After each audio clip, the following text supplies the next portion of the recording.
آپ سن رہے ہیں طارق اسماعیل ساگر آفیشیل یوٹیوب چینل۔ آپ سے گزارش ہے وطن عزیز پاکستان سے پیار کیجیے، محبتیں بانٹیے۔ کیوں ہچکچاہٹ ہے؟ عزیزان من، یہ قانون قدرت ہے اور اس کا تقاضا بھی، اور اب ضرورت ہے کہ آپ غلامی سے نکل آئیں۔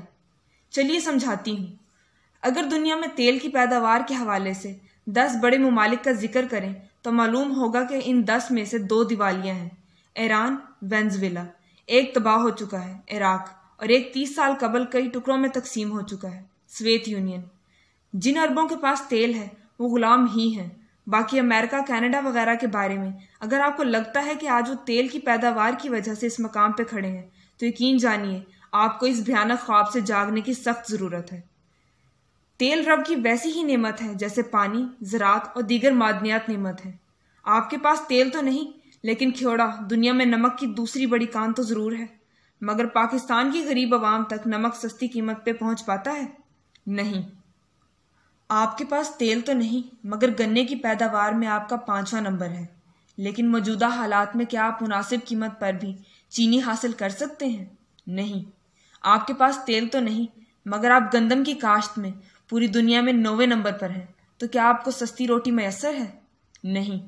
آپ کے پاس تیل تو نہیں، لیکن چاول کی کاشت میں 200 سے زائد ممالک کی لسٹ میں آپ 8ویں نمبر پر ہیں، مگر کیا عام شہری اچھا چاول بآسانی خرید سکتا ہے؟ نہیں۔ کپاس کی پیداوار میں آپ 4تھا بڑا ملک ہیں، پر کیا ہر شہری تن ڈھانپنے کا کپڑا بآسانی خرید سکتا ہے؟ آپ کا ملک پاکستان برف پوش پہاڑوں سے لے کر سرسبز میدانوں، صحراؤں اور خوبصورت سمندری کناروں پہ مشتمل ہے، لیکن اس کا کیا فائدہ اٹھایا؟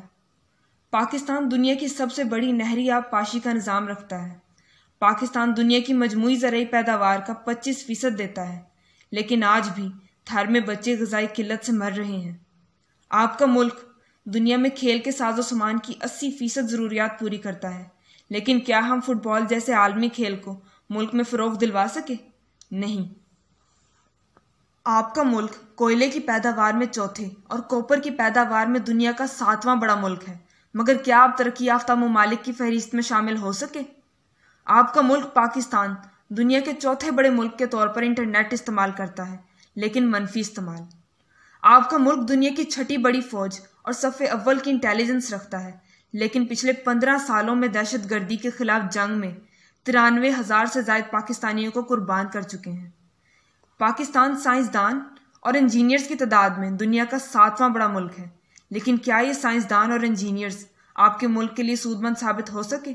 یقیناً نہیں، کیونکہ یہ سائنسدان اور انجینئرز اپنے ملک کو سرو کرنے کی بجائے بیرون ممالک خدمات سر انجام دے رہے ہیں، اور اگر انہیں کبھی پاکستان کا خیال آ ہی جائے تو صرف اتنا ہی کہ ان کی بیٹیوں اور بیٹوں کے لیے پاکستانی لڑکا یا پاکستانی بہو۔ اور جو پاکستان میں موجود ہیں، جو برِ صغیر کی سب سے قدیم قوم کے طور پہ جانے جاتے ہیں، یعنی 6000 سال قبل مسیح سے یہاں موجود ہیں، لیکن آج بھی غلام ابن غلام ہیں۔ یہ لوگ مملکت خدا داد کا کچھ سنوار تو نہیں سکتے، البتہ دن رات اسے تباہ کر رہے ہیں۔ اگر اس ملک سے تیل دریافت ہوا بھی تو وہ ترینوں، چوہدریوں، شریفوں، سومروں، ملکوں، خانوں، زرداریوں، گیلانیوں، سرداروں اور جرنیلوں والی اشرفیہ پہ مشتمل 85 گھرانوں کی چمکی ہوئی قسمت کو مزید چمکائے گا، جبکہ غلام ابن غلام تب بھی اپنی قسمت و نصیب کے نچوڑے تیل کو دیکھ کر ہی اپنی آنکھیں ٹھنڈی کریں گے۔ ممالک تیلوں سے نہیں بلکہ وسائل کی منصفانہ تقسیم سے ترقی کرتے ہیں، عوام دریافتوں سے نہیں انصاف سے خوشحال ہوتے ہیں۔ لہٰذا خوابوں کی دنیا چھوڑیے اور اصل مدعا پر بات کیجیے۔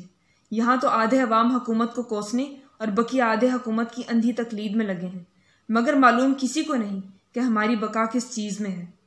یہ غلام ابن غلام جس دن 500 یا 1000 کیوز کسی سیاسی پارٹی کو ووٹ دینا چھوڑ دیں گے اور شعور حاصل کر کے ذہنی غلامی سے آزاد ہو جائیں گے، اس دن دولت صرف 85 خاندانوں کے گھروں کی باندھی نہیں رہے گی۔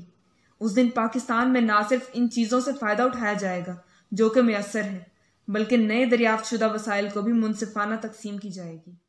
وما علینا الا البلاغ المبین۔ ناظرین کرام، درخواست ہے قرآن اور نماز کو ترجمے کے ساتھ جانیے، ہمارے چینل کو سبسکرائب کریں، لائک دیں اور سچ کے سفر میں ہمارا ساتھ دیں۔ آپ کا شکریہ۔